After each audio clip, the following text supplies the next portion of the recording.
নমস্কাৰ আপোনালোক সকলোকে পুনৰবাৰ আপু নিউজৰ অন্য এটা ভিডিঅ'লৈ স্বাগতম জনাইছো। আজিৰ ভিডিঅ'টো আৰম্ভ কৰাৰ আগতে আপোনালোক সকলোকে গণৰাজ্য দিৱসৰ বহুত বেছি শুভেচ্ছা জনাইছো। আজি আপোনালোকৰ কাৰণে ওলাই পৰিছে কেইবাটাও ভাল খবৰ। অসমৰ মুখ্যমন্ত্ৰী ডক্টৰ হিমন্ত বিশ্ব শৰ্মা দেৱে আপোনালোক সকলোৰে কাৰণে কেইবাটাও ভাল খবৰ ঘোষণা কৰিছে। তো গোটেই ভাল খবৰ বিলাকৰ বিষয়ে আজিৰ এই ভিডিঅ'টোত আপোনালোকক জনাম। তো ভিডিঅ'টো প্ৰথমৰ পৰা শেষলৈকে চাই থাকিব। মই শ্ৰীপান্ত গগৈ, আপোনালোকে চাই আছে আপু নিউজ। আহক আৰম্ভ কৰোঁ আজিৰ ভিডিঅ'। আগবাঢ়িছোঁ আজিৰ খবৰ কেইটাৰ ফালে আগবঢ়াৰ আগতেই আপোনালোক সকলোকে সৰুকৈ এটা ৰিকুৱেষ্ট, যদি খবৰ কেইটা চাই ভাল লাগে লাইক এটা কৰিব আৰু চেনেলটো ছাবস্ক্ৰাইব কৰি ল'ব। এনেধৰণৰ ইনফৰমেশ্যনবিলাক ডেইলি এই চেনেলটোত চাই থাকিবৰ কাৰণে আগবাঢ়িছোঁ আজিৰ প্ৰথমটো ভাল খবৰ ফালে। প্ৰথম ভাল খবৰটো ঘোষণা কৰিছে যে এতিয়াৰে পৰা কামাখ্যা ষ্টেচনৰ পৰা এতিয়া নীলাচল পাহাৰলৈকে বা কামাখ্যা মন্দিৰলৈকে এতিয়া ৰোপৱে নিৰ্মাণ কৰিব বুলি জনাইছে। বহু যাত্ৰীৰ অসুবিধা হয় পাহাৰত খোজকাঢ়িবৰ কাৰণে বা পাহাৰত গাড়ীত উঠিবৰ কাৰণে বহুত অসুবিধা হয় আৰু গাড়ীত যোৱাটো এটা দীঘলীয়া প্ৰচেছ হৈ যায়, যাৰ কাৰণে নেকি এতিয়া ডাইৰেক্টলি কামাখ্যা ষ্টেচনৰ পৰা ৰোপৱে চলিব। ৰোপৱে হৈছে এক প্ৰকাৰে ওপৰে যোৱা এক প্ৰকাৰ যন্ত্ৰ, যিটোৰ জৰিয়তে ডাইৰেক্টলি আপোনালোকে কামাখ্যা ষ্টেচনৰ পৰা কামাখ্যা মন্দিৰত গৈ নামিব পাৰিব বুলি জনাইছে। এই সম্পৰ্কত নীতিন গাডকাৰী দেৱে জনাইছে যে প্ৰায় 213.24 কোটি টকা খৰচা কৰিব আৰু এই ৰোপৱেৰ সম্পূৰ্ণ দৈৰ্ঘ্য হ'ব প্ৰায় 1.43 কিলোমিটাৰ, প্ৰায় 2 কিলোমিটাৰ দৈৰ্ঘ্য হ'ব বুলি জনাইছে আমাৰ ভাৰতবৰ্ষৰ পথ পৰিবহণ মন্ত্ৰী নীতিন গাডকাৰী দেৱে। আৰু তেখেতে কৈছে যে অসমৰ কাৰণে এইটো এটা উপহাৰ দিব প্ৰায় 213.24 কোটি টকাৰ ৰোপৱে চলিব এতিয়া কামাখ্যা ষ্টেচনৰ পৰা ডাইৰেক্টলি কামাখ্যা মন্দিৰলৈ। কামাখ্যা মন্দিৰ দৰ্শন কৰাটো এতিয়া আৰু সুবিধাজনক হ'ব। তো বন্ধু বান্ধৱীসকল, প্ৰথম খবৰটো যদি ভাল লাগিছে লাইক এটা কিন্তু ডেফিনেটলি কৰি থৈ যাব। আগবাঢ়িছোঁ ইয়াৰ পাছৰ খবৰ ফালে। খবৰ ওলাই পৰিছে যে আমাৰ অসমত এতিয়া বৃদ্ধি কৰা হ'ব সুৰাৰ দোকান। হয়তো আপোনালোকে বেয়া পাব পাৰে, সুৰাৰ দোকান বৃদ্ধি কৰিব বহু লোকে হয়তো বেয়া পাব, কিন্তু কিছু লোকৰ কাৰণে এইটো ইনকম অপৰচুনিটি হ'ব।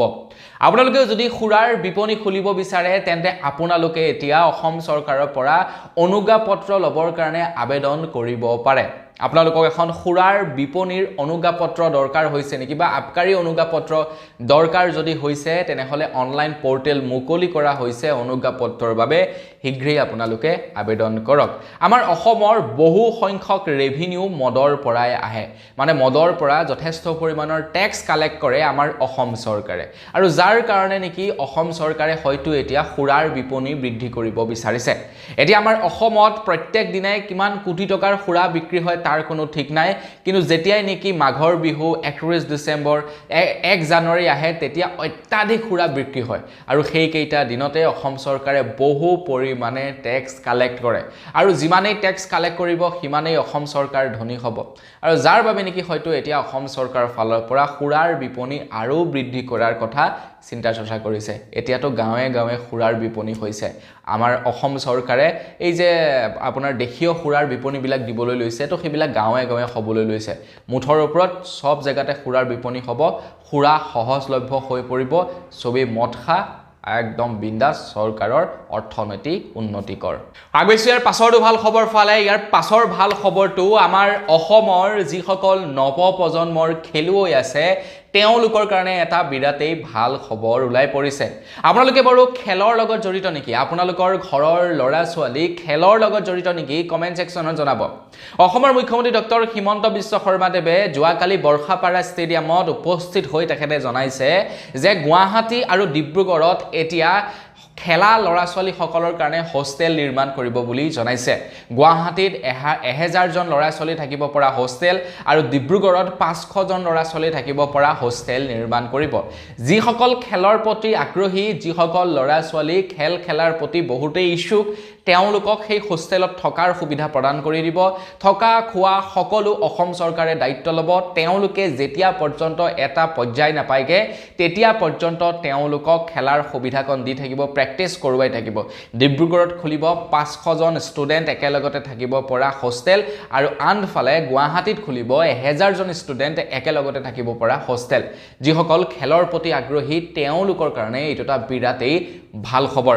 এতিয়া আমাৰ অসমৰ পৰা বহুতো কম এথলিট যায় অলিম্পিক খেলিবৰ কাৰণে আমাৰ অসমৰ পৰা বহুতো কম ক্ৰিকেটাৰ্ছ ওলাইছে IPL খেলিবৰ কাৰণে গতিকে অসম চৰকাৰে যদি খেলৰ ওপৰত জোৰ দিয়ে আমাৰ অসমৰ পৰা বহুতো এথলিট ওলাই পৰিব অলিম্পিকৰ কাৰণে বহুতো ক্ৰিকেটাৰ যাব IPLৰ কাৰণে গতিকে অসম চৰকাৰে এইটো এটা ভাল পদক্ষেপ লৈছে তাৰ কাৰণে লাইক এটা ডেফিনেটলি কৰি থৈ যাব আগবাইছো ইয়াৰ পাছৰ খবৰ ফালে ইয়াৰ পাছৰ ভাল খবৰটো ওলাইছে আদিবাসী সকলৰ কাৰণে খবৰ লৈ পৰিছে যিসকল নেকি চাহ শ্ৰমিক যিসকলে চাহ বাগানত কাম কৰে তেওঁলোকক এতিয়া অসম চৰকাৰ ফালৰ পৰা এটিকলি দুটিপাত আঁচনিৰ জৰিয়তে 5,000 টকাকৈ আগবঢ়াব আৰু সেই আঁচনি যোৱা কালিৰে পৰা শুভাৰম্ভণি কৰিছে বুলি খবৰ ওলাই পৰিছে প্ৰায় 2 লাখতকৈও অধিক চাহ শ্ৰমিকক এই 5,000 টকাকৈ আগবঢ়াব অসম চৰকাৰৰ ফালৰ পৰা কিন্তু প্ৰকৃতাৰ্থত চাহ শ্ৰমিকসকল উপকৃত হ'বনে এই 5,000 টকাটোৰ পৰা বহু প্ৰশ্নবোধক চিন আছে কিন্তু এইখিনিতে চাহ শ্ৰমিকসকলৰ কিছু একাংশ লোকে অসম চৰকাৰৰ ওচৰত প্ৰতিবাদ সাব্যস্ত কৰিছিলে যে তেওঁলোকৰ দৈনিক মজুৰি বৃদ্ধি কৰিব লাগে লগতে তেওঁলোকক ভাল উপযুক্ত চিকিৎসা লাগে 3 নম্বৰতে মানে যিসকল নেকি চাহ শ্ৰমিক আছে তেওঁলোকৰ মাটিৰ পট্টা লাগে আৰু তেওঁলোকক জনজাতিকৰণৰ মৰ্যাদা লাগে কিন্তু এই বস্তুবিলাক এতিয়ালৈকে দিয়া নাই তাৰ বিপৰীতে 5,000 টকা দিছে চাহ শ্ৰমিকসকলক এতিয়া আপোনালোকে কমেন্ট কৰি জনাওক যে এককালীন সাহায্য 5,000 টকা আপোনালোকক দৰকাৰ নে আপোনালোকৰ দৈনিক মজুৰি বৃদ্ধি হোৱাটো দৰকাৰ কি ভাবে আপোনালোকে মইতো ভাবিম যে 5,000 টকাৰ পৰিৱৰ্তে আপোনালোকক যদিহে মাটিৰ ম্যাদী পট্টা দিয়ে আপোনালোকক যদিহে দৈনিক মজুৰি বৃদ্ধি কৰি দিয়ে তেতিয়া সেইটো বেছি বেটাৰ হ'ব 5,000 টকাৰ তুলনাত আপোনালোকে কি ভাবে কমেন্ট সেকশনত জনাই থৈ যাব আগবাইছে একেবাৰে হেখৰটো খবৰ ফালে গুৱাহাটী আৰু উত্তৰ গুৱাহাটীৰ মাজত এতিয়া এখন দলং নিৰ্মাণ কৰা হৈছে খুব সোনকালে সেই দলংখন উদ্বোধন কৰিবহি 14 ফেব্ৰুৱাৰী তাৰিখৰ দিনাখন সেই দলংখন উদ্বোধন কৰিবলৈ আমাৰ ভাৰতৰ প্ৰধানমন্ত্ৰী নৰেন্দ্ৰ মোদী ডাঙৰীয়া আকৌ এবাৰ অসমলৈ আহিব তেখেতে উদ্বোধন কৰিব সেই গুৱাহাটী আৰু উত্তৰ গুৱাহাটী সংযোগী দলংখন তো সেই গুৱাহাটী আৰু উত্তৰ গুৱাহাটী দলংখন হৈ যোৱাৰ লগে লগে যাতায়াতৰ ক্ষেত্ৰত বহুতো সুবিধা হ'ব আৰু যাতায়াতৰ ক্ষেত্ৰত সুবিধা হোৱাৰ লগে লগে যথেষ্ট সুবিধা হৈ পৰিব উত্তৰ গুৱাহাটী আৰু গুৱাহাটী মানুহবিলাকৰ কাৰণে কমিউনিকেশ্যনটো বাঢ়িব আৰু লগে লগে বিজনেছ ডেভেলপমেণ্ট হ'ব এতিয়া খবৰ ওলাই পৰিছে যে গুৱাহাটী আৰু উত্তৰ গুৱাহাটীৰ মাজত যিখন দলং নিৰ্মাণ কৰা হৈছে সেই দলংখনৰ ওপৰত এতিয়া টোল গেট বহুৱা হৈছে বুলি খবৰ ওলাই পৰিছে তো বহু লোকে ইয়াৰ বিৰোধিতা কৰিছে যে দলংখন নিৰ্মাণ হোৱাই নাই অলৰেডি মানে দলংখন উদ্বোধন কৰাই নাই অলৰেডি টোল গেট বহালে ইয়াৰ বিৰোধিতা কৰিছে কাৰণ আমাৰ অসমক ৰিসেন্টলি কেবাখনো টোল গেটৰ উপহাৰ দিছে অসম চৰকাৰে এতিয়া ইয়াৰ সম্পূৰ্ণ বিৰোধিতা কৰিছে সকলো লোকে সেই সময়তে আকৌ LMV বা যিবিলাক নেকি বাইক আৰোহী আছে তেওঁলোকক এটা সকাহ দিছে অসম চৰকাৰে তেওঁলোকক কৈছে যে আপোনালোকে টোল কৰ দিব নালাগে যিবিলাক হেভি ভেহিকেল আছে হেভি ভেহিকেল সমূহে টোল কৰ দিব লাগিব